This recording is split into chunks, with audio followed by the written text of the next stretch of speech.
ನಮಸ್ಕಾರ ವಿದ್ಯಾರ್ಥಿಗಳೇ. ದ್ವಿತೀಯ PUCಯ ಸಮಾಜಶಾಸ್ತ್ರ.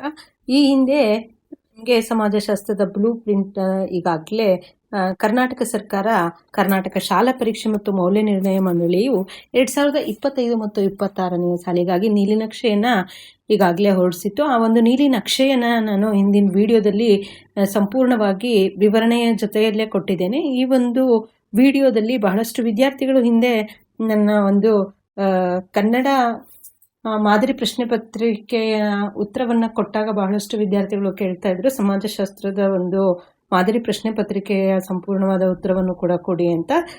ಸೊ ಅದಕ್ಕೆ ಈ ಒಂದು ವಿಡಿಯೋದಲ್ಲಿ ಸಮಾಜಶಾಸ್ತ್ರಕ್ಕೆ ಸಂಬಂಧಿಸಿದಂತಹ ಮಾದರಿ ಪ್ರಶ್ನೆ ಪತ್ರಿಕೆ 1ರ ಉತ್ತರವನ್ನು ನೋಡೋಣ.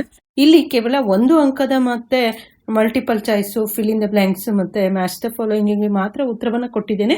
ಮುಂದಿನ ಒಂದು ವಿಡಿಯೋದಲ್ಲಿ ಸಂಪೂರ್ಣವಾದಂತಹ ಪ್ರಶ್ನೆ ಪತ್ರಿಕೆಯ ಉತ್ತರವನ್ನು ಕೂಡ ನೋಡೋಣಂತೆ. ಇಲ್ಲಿ ಮೊದಲಿಗೆ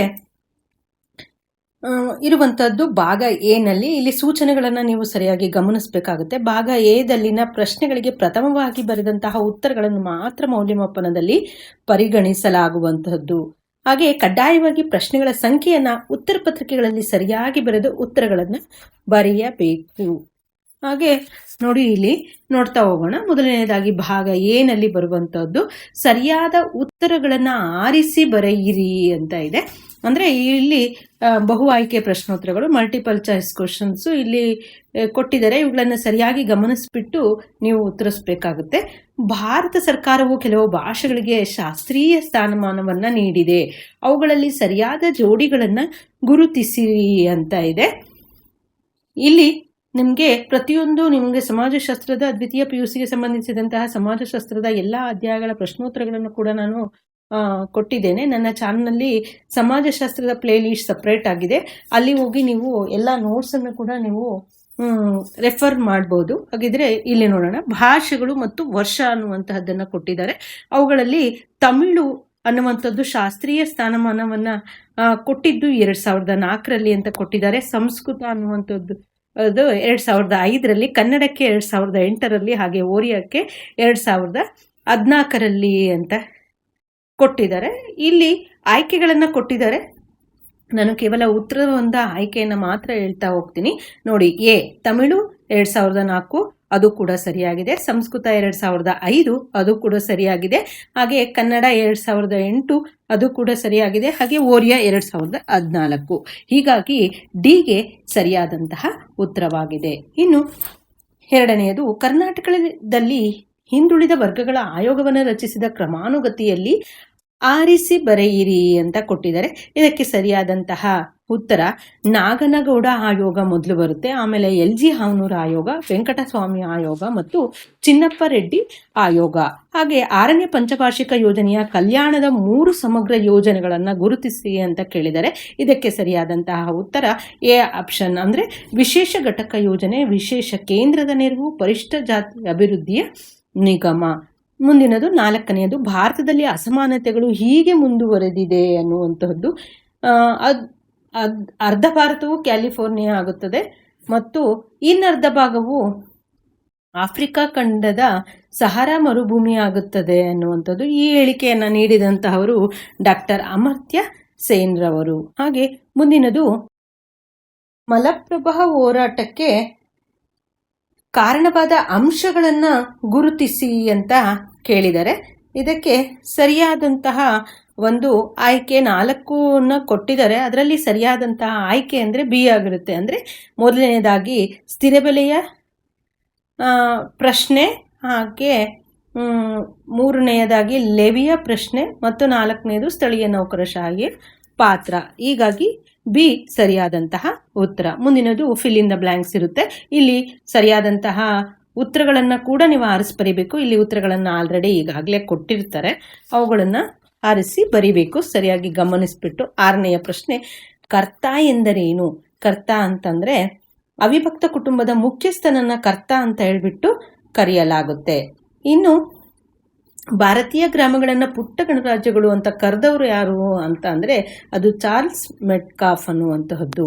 ಹಾಗೆ ದೊರಾಯಿ ಆದಿವಾಸಿ ಮಾರುಕಟ್ಟೆಯನ್ನು ಅಧ್ಯಯನ ಮಾಡಿದಂತಹವರು ಯಾರು ಅಂತಂದ್ರೆ ಅದು ಆಲ್ಫ್ರೆಡ್ ಗೆಲ್ರವರು.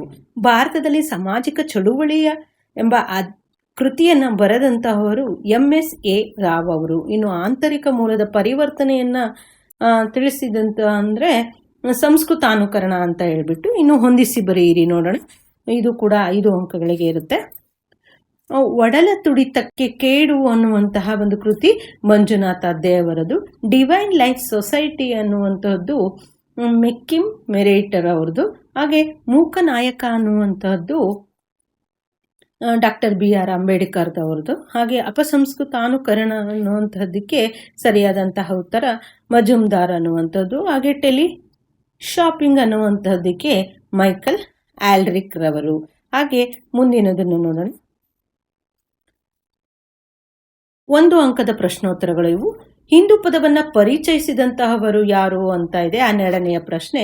ಇದಕ್ಕೆ ಸರಿಯಾದಂತಹ ಉತ್ತರವನ್ನು ನೋಡೋದಾದ್ರೆ ಅದು ಅರಬ್ಬರು. ಹಾಗೆ ಕರ್ನಾಟಕದ ಪ್ರಸ್ತುತ ಹಿಂದುಳಿದ ವರ್ಗಗಳ ಆಯೋಗದ ಅಧ್ಯಕ್ಷರನ್ನ ಹೆಸರಿಸಿ ಅಂತ ಕೇಳಿದ್ದಾರೆ. ಈಗ ಪ್ರಸ್ತುತವಾಗಿ ಇರುವಂತಹವರು ಮಧುಸೂದನ್ ಆರ್ ನಾಯಕ್ ಅನ್ನುವಂಥವರು. ಇವರಿಗೆ ಸುಮಾರು 3 ವರ್ಷಗಳ ಅಧಿಕಾರ ಅವಧಿ ಇರುತ್ತೆ. ಇನ್ನು SKDRDP ಅಂದ್ರೆ ಶ್ರೀ ಕ್ಷೇತ್ರ ಧರ್ಮಸ್ಥಳ ಗ್ರಾಮಾಭಿವೃದ್ಧಿ ಸಂಘ ಅಂತ ಹೇಳ್ಬಿಟ್ಟು. ಹಾಗೆ ಕಾಣದ ಕೈ ಪರಿಕಲ್ಪನೆಯನ್ನು ಪರಿಚಯಿಸಿದಂತಹವರು ಆಡಮ್ ಸ್ಮಿತ್ ರವರು. ಜನತಾ ವಿಪ್ಲವ ಅಂದ್ರೆ ಏನು ಅಂತಂದ್ರೆ ದೀರ್ಘಕಾಲದಿಂದ ಪರಿಹಾರವಾಗದಂತಹ ಸಮಸ್ಯೆಗಳು ಉಲ್ಬಣಿಸಿದಾಗ ಏಕಾಏಕಿ ಸ್ಫೋಟಗೊಳ್ಳುವಂತಹ ಒಂದು ಚಳುವಳಿಗೆ ಜನತಾ ವಿಪ್ಲವ ಅಂತ ಹೇಳ್ಬಿಟ್ಟು ಕರೆಯಲಾಗತ್ತೆ.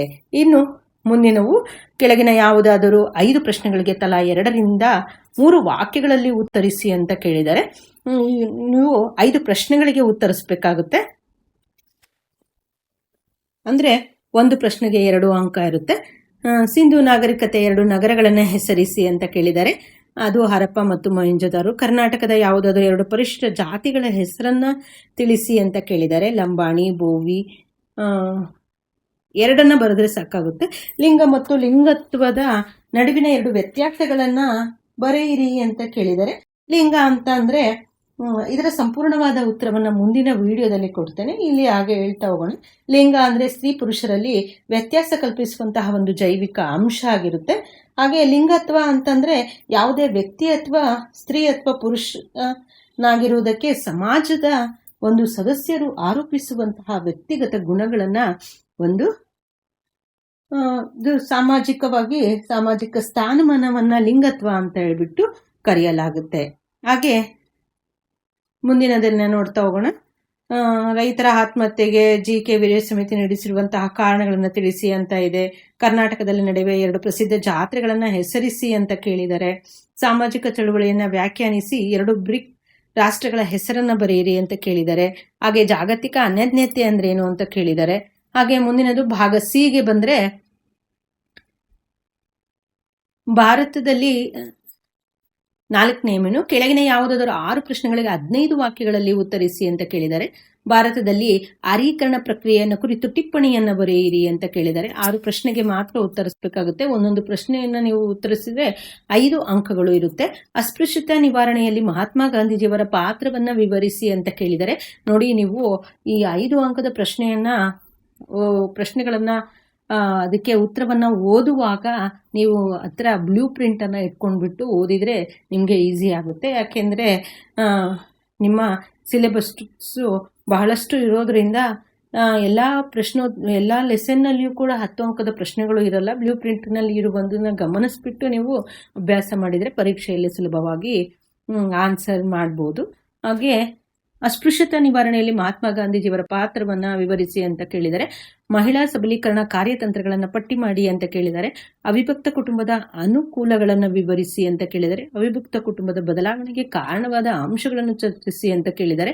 ಕೊಳಚೆ ಪ್ರದೇಶಗಳ ಬೆಳವಣಿಗೆಗೆ ಕಾರಣಗಳನ್ನು ವಿವರಿಸಿ ಅಂತ ಕೇಳಿದರೆ.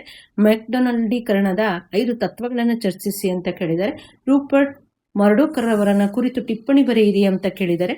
ಹಾಗೆ ಪಾಶ್ಚಾತ್ಯೀಕರಣದ ಪ್ರಮುಖವಾದ ಅಂಶಗಳನ್ನ ವಿವರಿಸಿ ಅಂತ ಕೇಳಿದರೆ.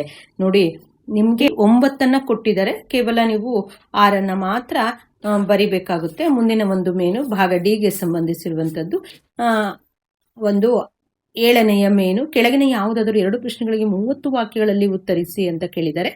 ಇಲ್ಲಿ 10 ಅಂಕದ ಪ್ರಶ್ನೋತ್ತರಗಳಾಗಿರುತ್ತೆ.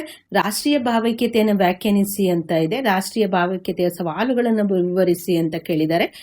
35ನೇ ಪ್ರಶ್ನೆ, ಬುಡಕಟ್ಟು ಪಂಗಡವನ್ನು ವ್ಯಾಖ್ಯಾನಿಸಿ ಅಂತ ಕೇಳಿದರೆ. ಬುಡಕಟ್ಟಿನಲ್ಲಿ ಬದಲಾಗುತ್ತಿರುವ ಪರಿಕಲ್ಪನೆಗಳನ್ನು ವಿವರಿಸಿ ಅಂತ ಕೇಳಿದರೆ. ಹಾಗೆ ಗ್ರಾಮೀಣ ಅಧ್ಯಯನದ ಮಹತ್ವವನ್ನು ವಿವರಿಸಿ ಅಂತ ಇದೆ. ಕರ್ನಾಟಕದ ರಾಜ್ಯ ರೈತ ಸಂಘವು ಸರ್ಕಾರದ ಮುಂದಿಟ್ಟು 10 ಬೇಡಿಕೆಗಳನ್ನು ಪಟ್ಟಿ ಮಾಡಿರಿ ಅಂತ ಕೇಳಿದರೆ. ಇಷ್ಟು ನಿಮ್ಮ ಮಾದರಿ ಪ್ರಶ್ನೆ ಪತ್ರಿಕೆ 1ರ ಕೇವಲ 1 ಅಂಕ ಮತ್ತು 2 ಅಂಕದ ಪ್ರಶ್ನೋತ್ತರಗಳಾಗಿತ್ತು. ಮುಂದಿನ ಒಂದು ವಿಡಿಯೋದಲ್ಲಿ ನಿಮಗೆ ಸಂಪೂರ್ಣವಾದಂತಹ ಮಾದರಿ ಪ್ರಶ್ನೆ ಪತ್ರಿಕೆಯ ಉತ್ತರಗಳನ್ನು ಕೂಡ ನೋಡೋಣಂತೆ. ಧನ್ಯವಾದಗಳು.